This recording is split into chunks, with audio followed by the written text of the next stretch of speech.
സ്വകാര്യ വ്യക്തിയുടെ സ്ഥലത്തെ മുളങ്കാടുകൾക്ക് തീപിടിച്ചു. ചവറ മുകുന്ദപുരം ചോലയിലാണ് സംഭവം.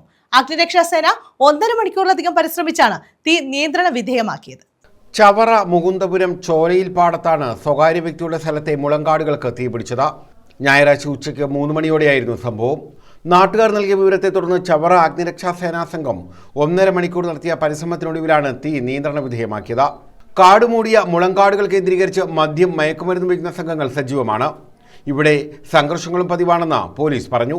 ഞായറാഴ്ച അവധി ദിനമായിരുന്നതിനാൽ മദ്യപിക്കാനുൾപ്പെടെ ഒട്ടേറെ പേർ മുളങ്കാടുകളിൽ എത്തിയിരുന്നതായി നാട്ടുകാർ പറയുന്നു. ഇവരിൽ ആരോ മനഃപൂർവ്വം തീയിട്ടതാണെന്നാണ് സംശയം. തീയണയ്ക്കുന്നതിനിടയിൽ ഒട്ടേറെ ഒഴിഞ്ഞ മദ്യക്കുപ്പികളുടെ ശേഖരവും അഗ്നിരക്ഷാസേന കണ്ടെത്തി.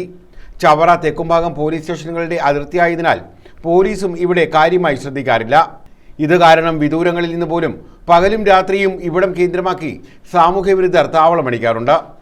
Assistant grade station officer Jayaraja, Sobesh, Sarath Kumar, Boban, Shyamkumar, Faisal എന്നിവരുടെ നേതൃത്വത്തിലായിരുന്നു അഗ്നിരക്ഷാസേനയുടെ പ്രവർത്തനം.